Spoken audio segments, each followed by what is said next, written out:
I think of creativity as a self-transformative exploration. To be creative, I think there need to be three things happening. One is that you produce something that's novel.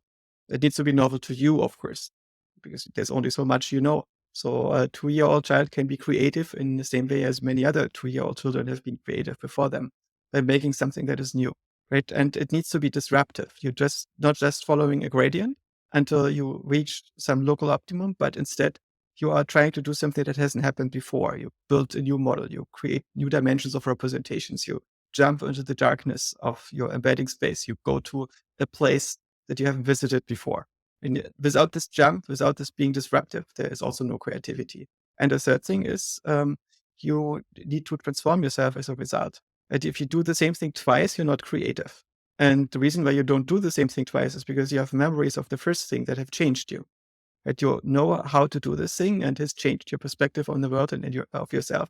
And as a result, you have changed yourself. You've moved one step further on your trajectory. And this last thing is the crucial thing about creativity, right? It's the way in which we can actively shape ourselves. And that is, I think, an extremely interesting and rewarding thing for consciousness to do, to be creative, to find solutions to problems that you have, and to create a self and to create a world model that interacts with the self and to create dynamic in this world.